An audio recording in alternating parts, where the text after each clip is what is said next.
आप मेरे पीछे ये जो पहाड़ियां देख रहे हैं, ये गिंगोली की घाटी है। कभी इस क्षेत्र के अंदर दो सेनाओं के मध्य युद्ध हुआ था। मैं बात कर रहा हूं जयपुर और जोधपुर की सेनाओं के बीच हुआ गिंगोली घाटी के युद्ध की। ये युद्ध जो हुआ था, उसके पीछे जो मूल कारण था वो था मेवाड़ की राजकुमारी कृष्णा कुमारी। एक्चुअली कृष्णा कुमारी की सगाई जोधपुर के राजा भीम सिंह जी के साथ हुई थी, और जो ये राजकुमारी थी ये मेवाड़ के महाराणा भीम सिंह जी की पुत्री थी। यानी मेवाड़ के उस टाइम महाराजा थे, उनका नाम भी भीम सिंह था, और जोधपुर के महाराजा जिनकी सगाई हुई उनका नाम भी भीम सिंह था। तो हुआ क्या कि शादी होने से पहले जोधपुर के महाराजा भीम सिंह जी का निधन हो गया। अब निधन हो गया तो मेवाड़ वालों ने क्या किया कि अपनी राजकुमारी कृष्णा कुमारी की सगाई जयपुर के महाराजा सवाई जगत सिंह जी उनके साथ कर दी। अब जयपुर के साथ जब से ये सगाई हुई तो इस बात को भीम सिंह के बाद जो जोधपुर के राजा बने मान सिंह जी, उन्होंने इस बात को अपनी प्रतिष्ठा का प्रश्न बना लिया। उनका मानना यह था कि एक बार राठौड़ों के घर में यदि जिसकी सगाई हो गई यानी सगाई का नारियल आ गया तो वो दूसरी जगह नहीं जा सकता। यदि भीम सिंह के निधन हो गया तो क्या हुआ, उनकी जगह मैं राजा बन गया, मेरे साथ शादी कर दी जाए। यानी उस वक्त जो जोधपुर के जो महाराजा बने मान सिंह जी, उन्होंने अपने आप को प्रस्तुत किया कि अब मेवाड़ की जो राजकुमारी है कृष्णा कुमारी, उसकी शादी मेरे साथ की जाए। और इस बात को उन्होंने अपने कुल की यानी राठौड़ों की प्रतिष्ठा का प्रश्न बना लिया। और मान सिंह जी इस मामले में जो कुल की जो प्रतिष्ठा के जो मामले में वो बहुत ज़्यादा कठोर थे, और उन्होंने मेवाड़ के ऊपर दबाव बनाने के लिए बिना कुछ सोचे समझे अपनी सेना लेकर के मेवाड़ के ऊपर चढ़ाई के लिए तैयारी शुरू कर दी और कूच कर दिया। ये बात जब जयपुर महाराजा को पता लगी तो उन्होंने भी अपनी सेना लेकर के यहाँ परबतसर के पास आए, और परबतसर के पास जयपुर की सेना ने मान सिंह जी की सेना का यानी जोधपुर की सेना का रास्ता रोक लिया। उस वक्त जयपुर के साथ में जो अमीन खां पिंडारी था, जो भाड़े के ऊपर सेना उपलब्ध कराता था, वो भी जयपुर वालों के साथ था, और जो बीकानेर के महाराजा थे वो भी जयपुर की सेना के साथ थे। हालांकि जो जयपुर के महाराजा और जो बीकानेर के महाराजा थे वो खुद वहाँ परबतसर सेना के साथ नहीं थे, उन्होंने दूसरी जगह नावा या कहीं और उन्होंने अपना डेरा लगाया हुआ था। लेकिन सेना उनकी वहाँ पहुँच गई थी गिंगोली की घाटी में, जहाँ पर जोधपुर की सेना ने पड़ाव डाला हुआ था। और उसके बाद गिंगोली की घाटी के अंदर दोनों सेनाओं के पीछे भयंकर युद्ध हुआ। उस वक्त एक सबसे जो बड़ी घटना थी वो ये थी कि जो महाराजा मान सिंह थे उनके शासनकाल में उन्होंने 40 साल राज्य किया, और उनके 40 साल के राज्य के अंदर शासन काल के अंदर बहुत ज़्यादा ग्रह कलह था। उनके खिलाफ खूब सारे षड्यंत्र रचे जाते थे। तो उस समय क्या हुआ कि उनके जितने भी जो असंतुष्ट सामंत थे, यानी उनके जितने भी सरदार जो थे, जागीरदार जो असंतुष्ट थे उनसे, वो सारे के सारे बीकानेर की जयपुर की फौज से मिल गए। अब मान सिंह जी को ये लगा कि कहीं मेरे खिलाफ कोई षड्यंत्र नहीं हो जाए और कहीं मैं धोखे का शिकार नहीं हो जाऊं, तो उन्होंने रात को ही वहां से गिंगोली की घाटी से पलायन कर लिया। ये जो गिंगोली की घाटी है यहाँ पे अब ये देखिए, विदेशों के अंदर क्या होता है कि जो युद्ध क्षेत्र होता है उसको उसी रूप में लोगों ने संभाल रखा है। वहाँ पे बैटलफील्ड टूरिज्म का काफ़ी काम होता है। हमारे यहाँ भी बैटलफील्ड टूरिज्म यानी युद्ध क्षेत्र का जो पर्यटन है उसकी बहुत संभावना है, लेकिन हमारे यहाँ तो हमने कभी किसी चीज़ को संभाला ही नहीं। हमने अपने किले महल तक जो है, जो पुरातत्व विभाग के अंदर है, अधीन है, उनकी भी आप देख लीजिए कैसी सार संभाल है, तो बैटलफील्ड को कौन संभालेगा।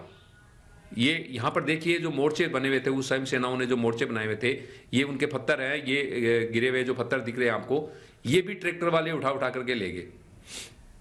तो यहाँ पे टूरिज्म कैसे डेवलप होगा। तो हमें इन चीज़ों को बचाना चाहिए ताकि यहाँ पे हमारे यहाँ युद्ध क्षेत्रों में पर्यटन शुरू हो। जिस तरह से हल्दी घाटी के अंदर लोग नमन करने के लिए जाते हैं, इस तरह से हमारे देश के अंदर जितने भी जो युद्ध क्षेत्र है वहाँ पे लोग जाएं और वहाँ पे पर्यटन बढ़े। ये आप लोगों को, हमें सबको ये देखना है। तो उसके बाद क्या हुआ कि जो राजा मान सिंह थे वो यहाँ से पलायन करके वो रातों रात जोधपुर के किले में चले गए।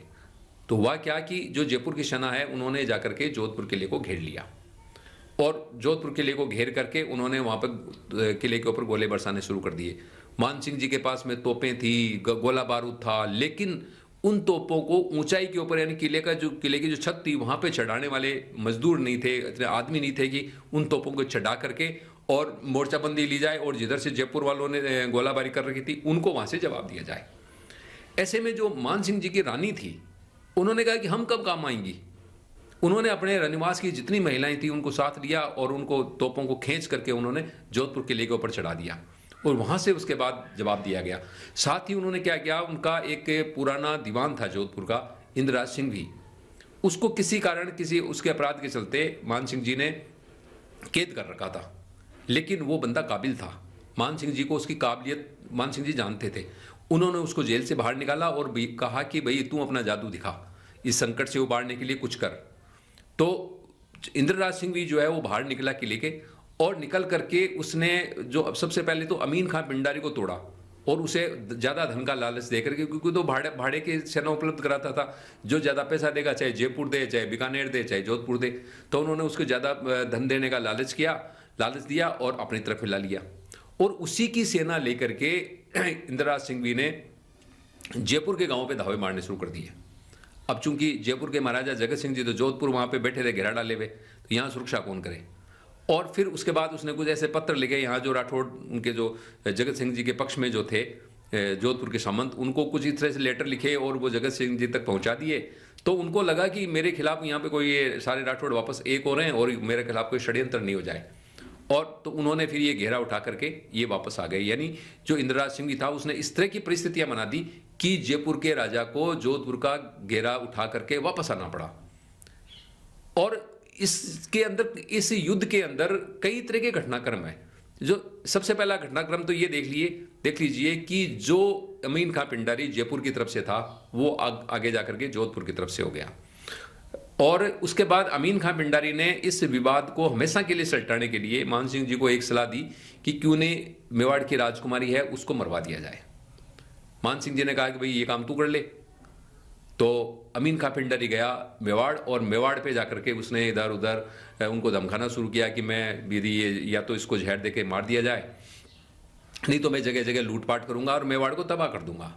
तो वहां पे भी एक थे अजीत सिंह चुंडावत थे, वो अमीन खां पिंडारी की बातों में आ गए और उन्होंने वहां पर जाकर के ऐसा माहौल बना दिया है कि पता नहीं अमीन खां पिंडारी मेवाड़ का क्या उखाड़ देगा।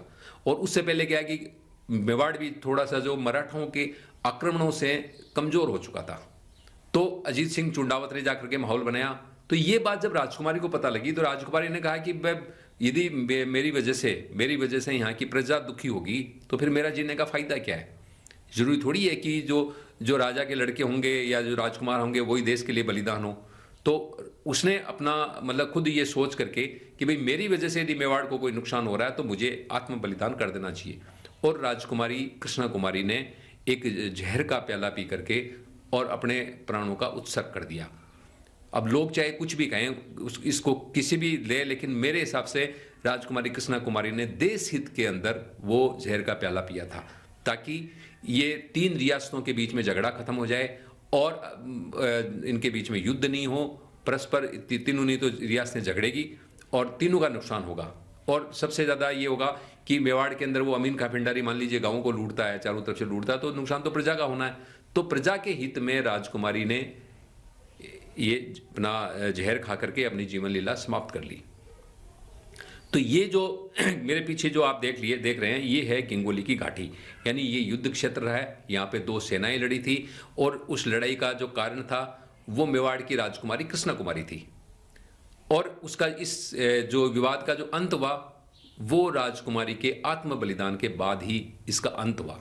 तो मुझे उम्मीद है कि आपको मैंने जो ये बैटल फील्ड दिखाया है गिंगोली की घाटी, आपको जरूर पसंद आया होगा।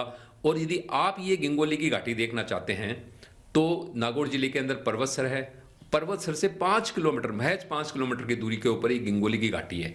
यहाँ पर एक छोटा सा खूबसूरत गढ़ भी बना हुआ है, जिसके बारे के अंदर हमारा जो सहयोगी चैनल है म्हारो देश, उसके ऊपर वीडियो उपलब्ध है, आप देख सकते हैं।